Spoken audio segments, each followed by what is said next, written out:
اپنی قبر و آخرت کی تیاری کی فکر. حدیث پاک کا مفہوم ہے الدعاء سلاح المومن وعماد الدین ونور السماوات والارض. دعا مومن کا ہتھیار ہے، دین کا ستون ہے اور زمین و آسمان کا نور ہے.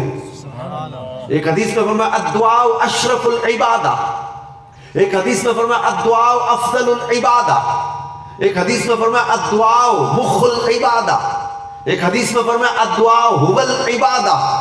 یہ دعا کی فضیلت اللہ کے نبی بیان کر رہے ہیں. یہ دعا افضل عبادتوں میں سے ہے، دعا اشرف یعنی اعلیٰ عبادتوں میں سے ہے، دعا عبادت کا مغز ہے. فرمایا دعا هو العبادہ، وہ تو عبادت ہے. دعا کو اللہ کے پیارے نبی صلی اللہ علیہ وآلہ وسلم نے عبادت قرار دیا.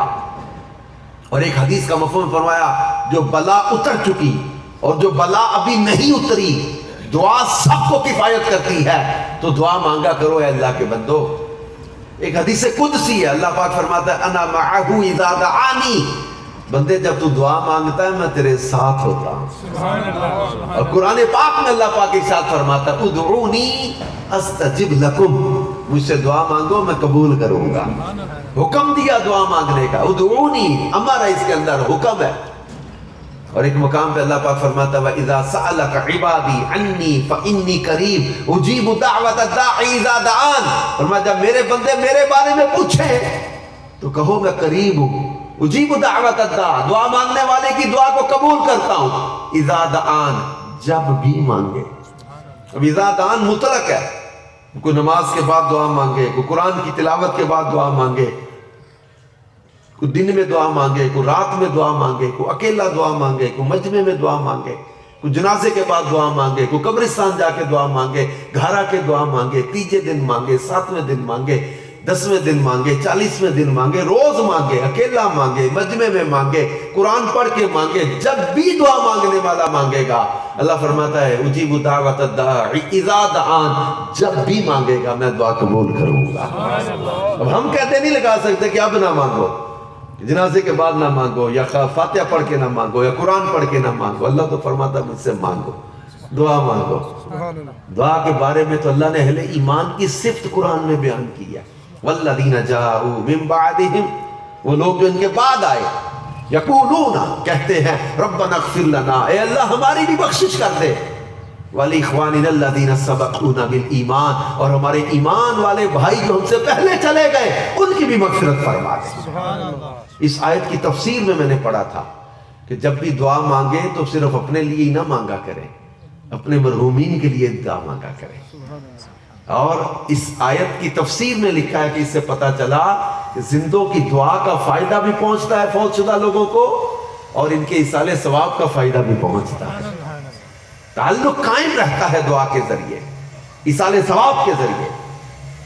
بلکہ ماں باپ کے لیے تو خاص تاکید ہے دعا کرنے کی. ایک حدیث کا مفہوم ہے کہ جو ماں باپ کے لیے دعا کرنا چھوڑ دے اس کا رزق قطع ہو جاتا ہے. رزق میں بے برکتی کے اسباب میں لکھا ہے کہ جو ماں باپ کے لیے دعا کرنا چھوڑ دے. اپنے ماں باپ کو کبھی اپنی دعاؤں میں بھولنا مت. بلکہ اللہ قرآن میں کیا فرماتا ہے، قل، کہو، کیا کہو، رب ارحمہما، اے اللہ ان دونوں پر رحم فرما، میری ماں پر بھی میرے باپ پر بھی. رب ارحمہما، اے اللہ ان دونوں پر رحم فرما، کما ربیانی صغیرا، جیسے انہوں نے بچپن میں مجھے پالا تھا. یہ قرآن سکھا رہا ہے ہمیں کہ اپنے ماں باپ کے لیے اللہ سے رحم کی دعا مانگا کرو، اور یاد دلایا جا رہا ہے ساتھ کیا، کما ربیانی صغیرا، اللہ جس طرح انہوں نے بچپن میں میری پرورش کی ہے نا، اللہ تو ان پر رحم فرما. یہ ماں باپ اپنی اولاد کے لیے کتنی قربانیاں دیتے ہیں. لیکن آج جیسے جیسے ہم نے سوشل میڈیا اور یہ فاسٹ دور آیا ہے نا، یہ اسمارٹ فون کا دور آیا ہے، ٹچ موبائل کا دور آیا ہے، جیسے ہم جدت والی زندگی میں آ گئے ہیں نا، ماں باپ کے ساتھ اولاد کا تعلق ہم دیکھ رہے ہیں کہ عجیب قسم کا ہوتا جا رہا ہے. پہلے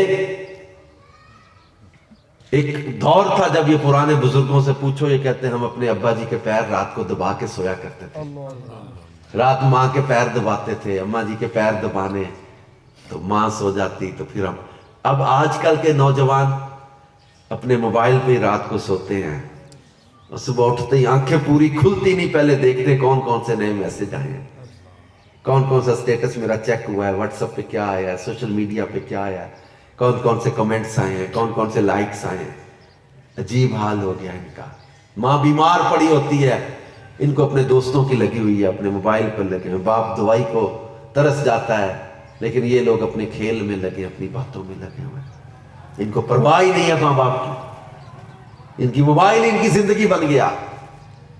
کئی ماں باپ دکھی ہیں اس وجہ سے اور اولاد سمجھ ہی نہیں رہی اس بات کو. آگے سے غصہ کرتے، ماں باپ کہتے ہیں نا یار یہ موبائل کا اتنا نہ وہ تسی ساڈے موبائل کے پیچھے پہ گئے. نہیں، ماں باپ کی زیارت، صحبت، ان کی خدمت، اس کو چھوڑ کے وہ تم جتنا ٹائم موبائل کو دیتے اتنا ٹائم ماں کو دیتے نا، تم ولایت کی منزلیں طے کر جاتے. سچی بات کہہ رہا ہوں. حضرت بایزید بستامی کا نام آپ نے سنا ہوگا، بہت بڑے ولی اللہ ہوئے. حضرت بایزید بستامی رحمت اللہ علیہ کہتے ایک رات میرا نوافل پڑھنے کو دل کر رہا تھا. تم تو موبائل میں لگے ہو نا، وہ نفل پڑھنا چاہتے تھے. کہتے میرا رات نوافل پڑھنے کو دل کر رہا تھا لیکن ماں نے آواز دی. میں ماں کے پاس آ گیا، ماں نے کہا میرے پاس بیٹھ جا. میں ماں کی کمر سہلاتا رہا ساری رات، لیکن اللہ والے تھے نا، ساتھ ساتھ سورۃ اخلاص کی تلاوت کرتے رہے، ماں کی خدمت کرتے. حضرت بایزید بستامی کہتے ہیں 30 سال کی ریاست میں مجھے ولایت میں وہ منزل نہیں مل سکی جو ایک رات ماں کی خدمت کے صلے میں اللہ نے مجھے ولایت میں مقام عطا کر دیا. حضرت بایزید بستامی کے انتقال کے بعد کسی نے دیکھا خواب میں ان کی داڑھی موتیوں سے سجی ہوئی. پوچھا یہ داڑھی اتنی سجی ہوئی کیوں ہے؟ فرماتے ہیں جب میں ماں کے قدموں کو بوسہ دیتا تھا میری داڑھی ماں کے قدموں سے مس ہو جاتی تھی. اللہ نے یہ مجھے صلہ عطا کیا، تو ماں کے قدموں کو بوسے دیتا تھا، آج تیری داڑھی موتیوں سے سجا دی گئی ہے. اور آج کل کے ہمارے نوجوان عجیب، انہوں نے پتہ نہیں کون سی کتاب پڑھ لی، اپنے ماں باپ کو پاگل سمجھنے لگ گئے. 4 جماعتیں پڑھ جاتے ہیں، ماں باپ کا ادب ختم ہو گیا دلوں سے، احساس ختم ہو گیا، احترام ختم ہو گیا، اپنے ماں باپ کی قدر ختم ہوگی دلوں سے. ایسے بات کرتے ماں سے جیسے کسی ملازمہ سے بات کی جاتی ہے، باپ سے ایسے بات کرتے جیسے کسی نوکر سے بات کی جاتی ہے. تمہیں شرم و حیا نہ رہی؟ اپنے ماں باپ کو آنکھیں دکھاتے ہو، گالیاں دیتے ہو، مکے دکھاتے ہو، ماں باپ کو ڈراتے ہو. حدیث پاک ہے ہما جنتک و نارک، یہ دونوں یا تو تیری جنت ہے یا دوزخ ہے. جس نے ماں باپ کو راضی کیا اس کے لیے جنت کے دروازے کھل جاتے ہیں، جس نے ماں باپ کو ناراض کیا اس کے لیے دوزخ کے دروازے کھل جاتے ہیں. اور اپنے ماں باپ کو خدا را کبھی دکھ نہ دینا. تمہارے دکھ اور صدمے میں دنیا سے چلے گئے نا، زندگی بھر ٹکرے بھی مارو گے تو تمہارا وہ دکھ ختم نہیں ہو پائے گا. یقین کرو، مجھے ایک لڑکا ملا، اس نے کہا میں گھر کسی بات پہ ایسے وہ بحث ہو گئی، ماں سے یا ابا جی سے لڑ کے نکلا، غصے ہو کے گھر سے نکل گیا، پیچھے سے ماں کا انتقال ہو گیا. کہتا تھا میری سمجھ نہیں آتی کہ میں وقت کیسے پلٹ کر واپس لاؤں. اگر تمہارے کسی صدمے میں دنیا سے چلے گا، تم سوچو تو صحیح، تمہارا زندگی بھر یہ افسوس جائے گا نہیں، حسرت جائے گی نہیں. آج تمہارے پاس ہے، شاید تمہیں اس کی قدر نہ ہو. پوچھو ان سے اس نعمت کی قدر جن کے پاس نہیں ہے. ماں کی قدر کیا ہوتی، باپ کی قدر کیا ہوتی، ان سے پوچھو اس نعمت کی قدر. جب ماں باپ دنیا سے چلے جاتے ہیں اس دن پھر کتنی شدت کے ساتھ انسان کو اکیلا اور تنہائی محسوس ہوتی ہے. آج تمہارے پاس ان کی قدر کر لو. یہ نوجوان بیٹھے ہیں، سے میں کہوں گا خدا را اپنے ماں باپ سے کبھی کوئی ضد نہ لگانا، اپنے ماں باپ سے کوئی جھگڑا نہ بنانا، اپنے ماں باپ کے ساتھ کوئی مخالفت نہ بنانا. دنیا، پیسہ، مال، چیزیں یہ سب معمولی ہیں. ماں باپ، ان کی چہرے کی زیارت فرمایا مقبول حج کا ثواب ہے. ان کے چہرے کی زیارت مقبول حج کا ثواب دلاتی ہے. ایک بندہ آیا، اس نے کہا یا رسول اللہ صلی اللہ علیہ وسلم، اپنی ماں کو ایسے گرم پتھروں پر جن پر گوشت کا ٹکڑا رکھو تو کباب بن جائے، ایسے گرم پتھروں پر 6 میل کندھوں پہ اٹھا کے اپنی ماں کو چلا پیدل ننگے پاؤں. اتنے جلتے پتھروں پر میں 6 میل اپنی ماں کو کندھوں پہ اٹھا کے چلتا رہا. کیا میں نے ماں کا حق ادا کر دیا؟ نبی پاک صلی اللہ علیہ وآلہ وسلم نے فرمایا تیری پیدائش کے وقت جو اس نے درد کے جھٹکے سہے تھے، شاید کسی ایک درد کا بدلہ ہو سکے۔ تو ماں کے پورے حق کی بات پوچھنے آیا ہے۔ ماں باپ کا حق بہت ہے اولاد پر۔ اللہ فرماتا ہے ان کے آگے اف نہیں کرنا، قرآن میں ہے ان کے آگے اف بھی نہیں کرنا۔ میں اف کی تفسیر پڑھ رہا تھا، اس کی تفسیر میں لکھا تھا کہ ان کے آگے ہوں بھی نہیں کرنا۔ اور آج مکے دکھاتے ہو، آنکھیں دکھاتے ہو، دروازہ مار، برتن توڑ، غصہ کر کے نکل جاتے ہو گھر سے۔ ماں سارا دن روتی رہتی ہے، باپ رات کو بستر پہ اکیلا پڑا روتا رہتا ہے اپنی اولاد کے دکھ میں۔ کئی ماں باپ بڑے دکھی ہیں، یقین کرو، بیٹے کے غصے سے پریشان ہے، میرا بیٹا غصہ بڑا کرتا ہے، بات بات پہ لڑ پڑتا ہے، اپنے بھائی سے لڑتا ہے، بہن سے لڑتا ہے، ماں سے لڑتا ہے، گھر میں جھگڑا کرتا ہے۔ کئی ماں باپ پریشان ہے کہ یہ نشئی دوستوں میں بیٹھنے لگ گیا، نشہ ہی نہ کرنے لگ جائے۔ کئی تو بدبخت لگ گئے نشے پہ۔ یہ ماں باپ کا انہوں نے بڑھاپا رول دیا۔ ماں باپ کے بڑھاپے میں سہارا بننا تھا، ماں باپ کے بڑھاپے کی کمر کو توڑ کے رکھ دیا انہوں نے۔ وہ ماں باپ جنہوں نے خدمتیں کر کر کے بچے پال پال کے بڑے کیے ہوتے ہیں، بڑھاپے میں حسرت ہوتی ہے میری اولاد میری خدمت کرے گی، لیکن اولاد اپنی جھنجھٹوں چکروں میں پھنس گئی، ماں باپ کی خدمت کا وقت ہی نہ رہا۔ ان کی قدر کر لو، ان کی قدر کر لو۔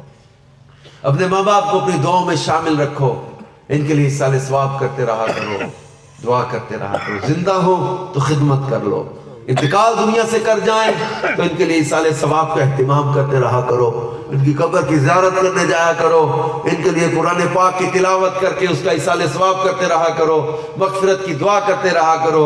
ایک حدیث کا مفہوم ہے، تم میں سے جو کوئی خیرات کرے تو اسے اپنے ماں باپ کے نام کا کر دے، اس کے ثواب میں کمی کوئی نہیں ہوگی، اللہ اس کے ماں باپ کو بھی ثواب عطا فرما دے گا۔ دیکھیں یہ ایصال ثواب کی برکت ہے نا۔ تو جب آپ میں سے کوئی نیکی کرے اپنے ماں باپ کے نام کی کر دے۔ جب سے میں نے یہ حدیث پڑھی ہے، میں مسجد کی جھولی میں بھی 10-20 روپے ڈال لوں نا، میں اپنے مرحوم ابا جی کے نام کے ڈال دیتا ہوں۔ حدیث میں فرمایا تمہارے ثواب میں کمی کوئی نہیں آئے گی، تمہارے ماں باپ کو بھی ثواب مل جائے گا۔ تو اپنے ماں باپ کے نام کا ایصال ثواب ہے۔ جب کبھی کسی ایصال ثواب میں جانا ہوتا ہے، یہ خاص طور پہ ان کو میں کہتا ہوں کہ آپ لوگ ختم پاک سادگی کے ساتھ کر لیا کرو۔ یہ ہم نے جو بڑا بڑا اہتمام شروع کر دیے نا، اس میں سے سادگی لاؤ۔ دعوت میت تو ہونی ہی نہیں چاہیے نا، وہ تو ایک الگ صورت ہے۔ ایصال ثواب کا لنگر بھی، اس کو بھی سادگی کی طرف لے آئے۔ نہ بھی کھانا پکے تو ختم پاک تو پھر بھی ہو جاتا ہے، اس کے لیے دیکھے پکانا کھانے پکانا ضروری نہیں ہے، لیکن سادگی کی طرف لے آؤ۔ اور اگر کوئی نہ پکائے تو اس کو باتیں بھی نہ کیا کرو۔ ہمارا معاشرہ بھی عجیب ہے، یہ باتیں کرتے کہ جناب انہوں نے کھانا کیسا دیا ہے۔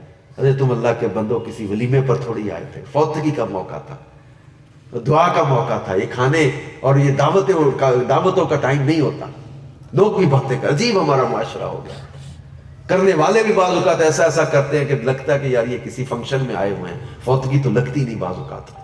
عجیب ماحول بن گیا، حالانکہ یہ موقع یہ فکر آخرت کا موقع ہے۔ تو سادگی کی طرف لائیں، اور وہی کھانے کے پیسے کسی مسجد میں دے دیں، مدرسے میں دے دیں، جامعۃ المدینہ میں دے دیں۔ میں تو اکثر کہتا رہتا ہوں یار میں کہیں آتا ہوں، مجھے کھانا کھلانے کی بجائے میں شاید کہیں سے کھا کے آیا ہوں گا یا جا کے کھا لوں گا، ارے ہمیں کھلانے کی بجائے ان مدرسے کے بچوں کو کھلاؤ نا جو قرآن پڑھنے والے ہیں۔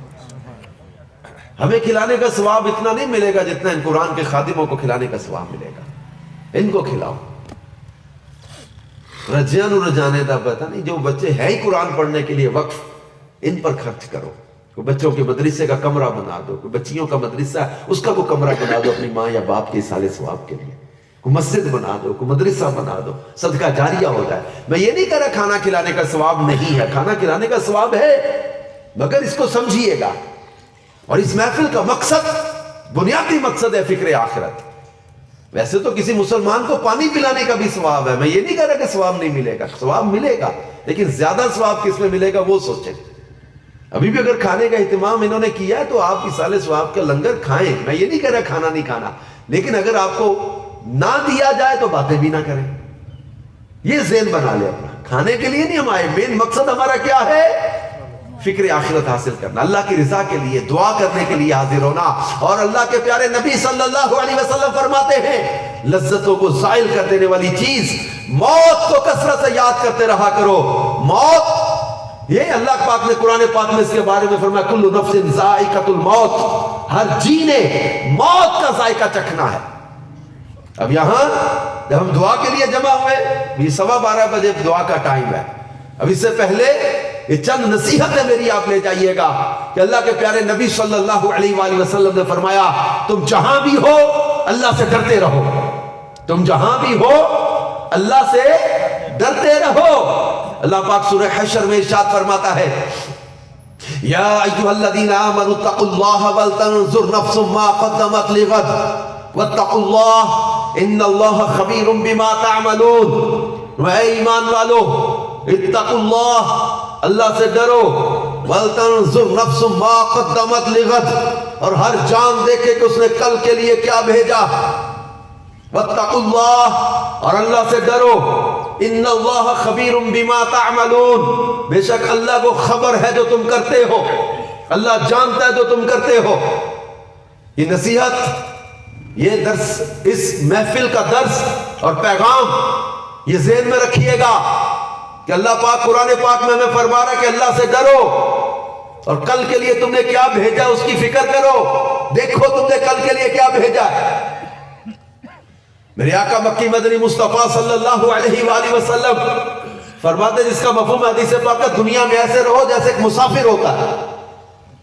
ہم لوگ بڑی بڑی امیدوں اور بڑے بڑے منصوبوں میں لگ گئے، موت کو بھول گئے، قبر کو بھول گئے، آخرت کو بھول گئے۔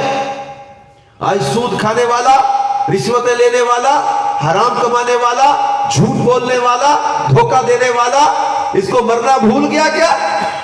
جو رات بدکاری میں گزارتا ہے، رات شرابوں میں گزار دیتا ہے، اس کو مرنا یاد نہیں رہا؟ کسی پر ظلم کرتے، زیادتیاں کرتے، حق تلفیاں کرتے، دل آزاریاں کرتے، زمینوں مکانوں جائیدادوں پہ قبضے کر لیتے، ہیرا پھیریاں کر کے لوگوں کی جائیدادیں ہڑپ کر جاتے، یتیموں کا مال کھا جاتے، ان کو مرنا بھول گیا؟ تو موت یاد نہیں رہی کہ اللہ کی پکڑ کا ڈر دل سے نکل گیا؟ کس بھول میں پڑے ہوئے، کس دھوکے میں پڑے ہوئے؟ اللہ پاک قرآن پاک میں فرماتا ہے یا ایھا الانسان ما غرک بربک الکریم، اے انسان تجھے کس چیز نے کرم والے رب کے بارے میں دھوکے میں ڈال دیا؟ کس چیز نے تمہیں دھوکے میں ڈال دیا؟ کس بھول میں ہم پڑے ہوئے؟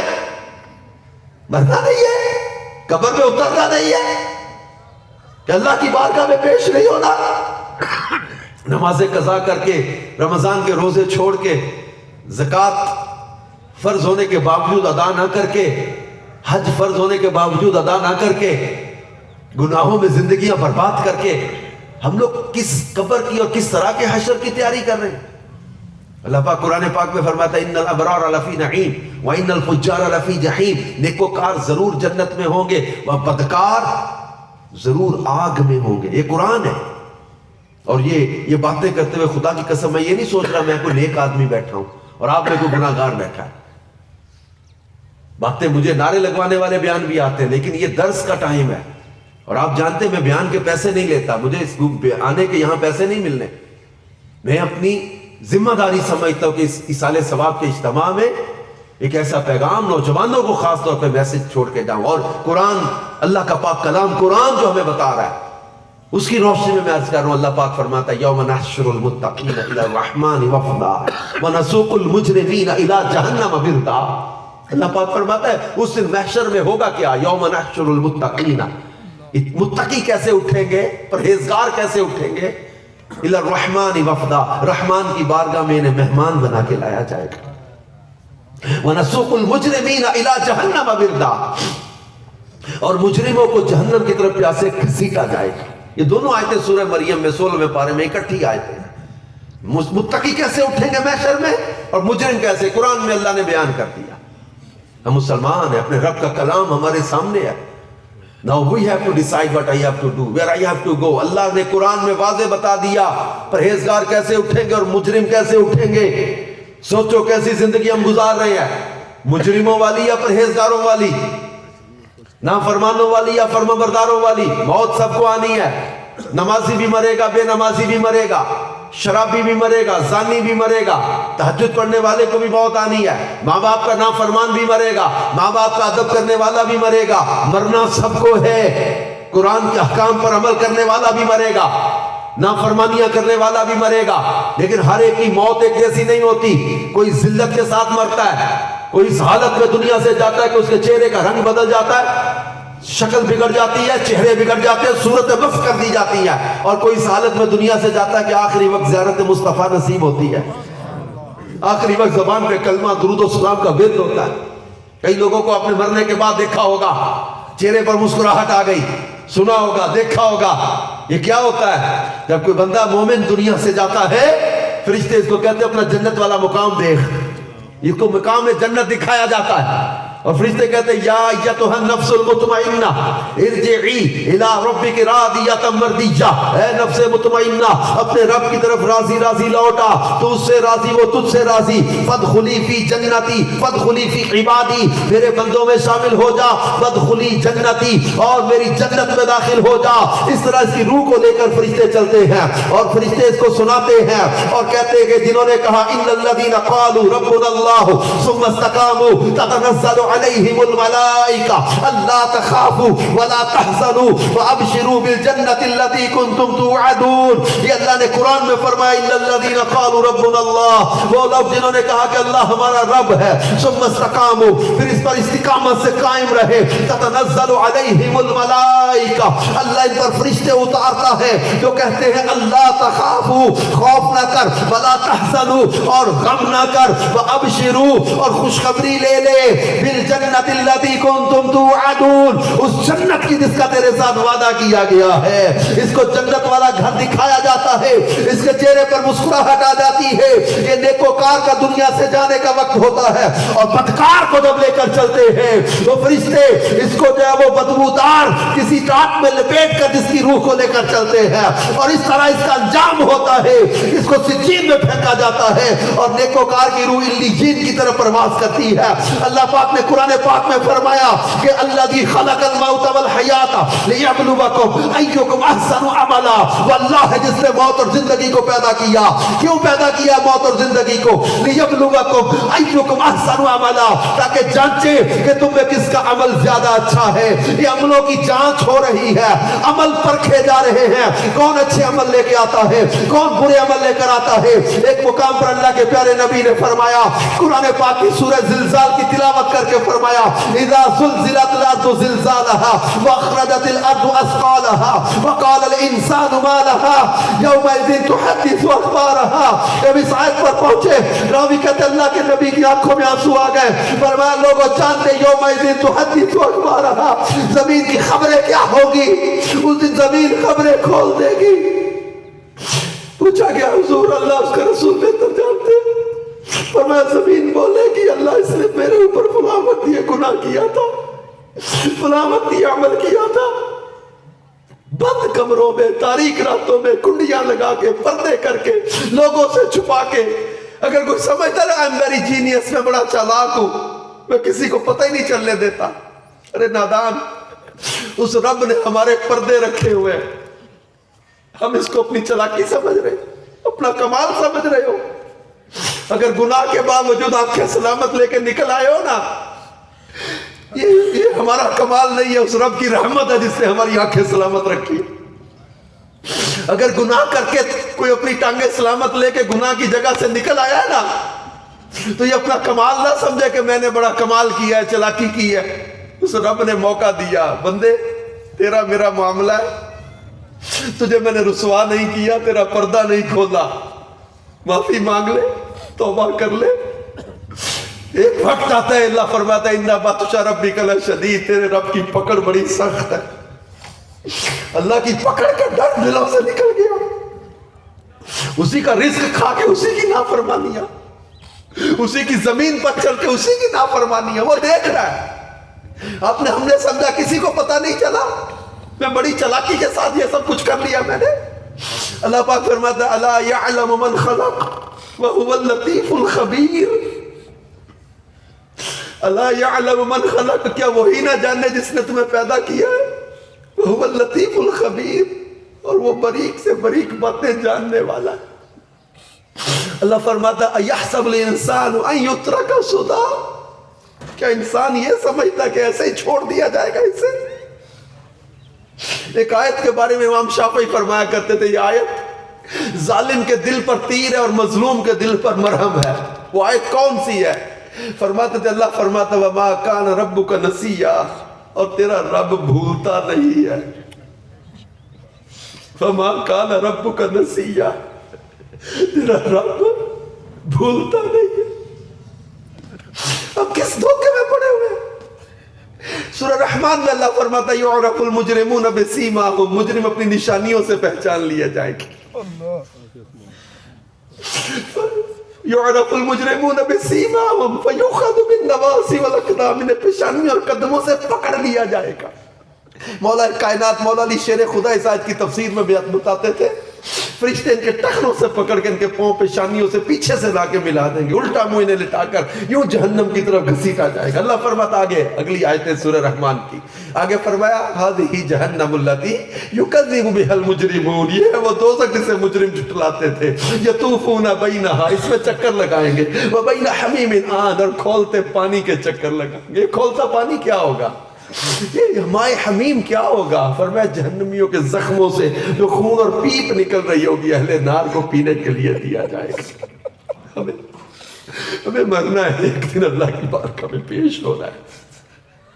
یاد رکھو بعض لوگ صرف ظاہری حلیہ ٹھیک کر لیتے، اندر ٹھیک نہیں کرتے. گند دلوں میں بھرا ہوتا ہے، حسد، کینے، جھوٹ، عداوتیں، نفرتیں. بعض لوگوں کے سامنے نیک نظر آتے ہیں، اکیلے میں اللہ کی نافرمانیاں کرتے، موبائلوں پہ گناہ کرتے، موبائل کمپیوٹر پہ گندے مناظر دیکھتے. یہ اللہ کا ڈر دلوں سے نکل گیا. اپنا ظاہر بھی ستھرا کرو، اپنا اندر بھی ستھرا کرو، اپنے رب کا ڈر دل میں پیدا کرو، اپنے رب کا ڈر دل میں پیدا کرو. اللہ ہمارا رحیم و کریم پروردگار، اس نے ہمیں بڑی نعمتیں دی ہیں اور بڑے موقع دی ہیں. اللہ نے ہمیں سنبھلنے کے، توبہ کے، سدھرنے. یہ محفل بھی تو ایک موقع ہی ہے نا کہ ہم بیٹھے ہیں اللہ کی بارگاہ میں سچے دل سے توبہ کر لیں، معافی مانگ لیں، رجوع کر لیں اپنے رب کی بارگاہ میں، پکے نمازی بن جائیں، حرام کام چھوڑ دیں، سچی توبہ کر کے پرہیزگاری کے راستے پہ چل پڑے. دنیا بھی سمجھ جائے گی، یقین کرو قبر و آخرت چمک جائے گی. اللہ پاک سورہ رحمان میں ہی آگے فرماتا ہے، ارشاد فرمایا وَلِمَنْ خَافَ مَقَامَ رَبِّهِ جَنَّتَانِ. اے آنسوؤں والو، جن کی آنکھوں میں آنسو ہے، سنو میرا رب فرماتا ہے وَلِمَنْ خَافَ مَقَامَ رَبِّهِ جَنَّتَانِ، جو اپنے رب کی بارگاہ میں کھڑا ہونے سے ڈرا، اس کے لیے 2 جنتیں ہوں گی. اس کے لیے 2 باغات ہیں، جنتیں، جو اللہ سے ڈرے گا. وَلِمَنْ خَافَ مَقَامَ رَبِّهِ جَنَّتَانِ فَبِأَيِّ آلَاءِ رَبِّكُمَا تُكَذِّبَانِ. فرمایا ذواتا افنان فیہما عینان تجریان فیہما من کل فاکہۃ زوجان متکئین علی فرش مطائنها من استبرق وجنى الجنتین دان. بار بار فرمایا فبأي آلاء ربکما تکذبان. اپنے رب کی کون کون سی نعمت کو جھٹلاؤ. لہذا اللہ کی نعمتوں پر نظر رکھیں، اس کے وعدوں پر نظر رکھیں. کئی لوگ کہتے ہیں دیکھا جائے گا. آج فروری کی 16 تاریخ ہے، دوپہر کا وقت ہے.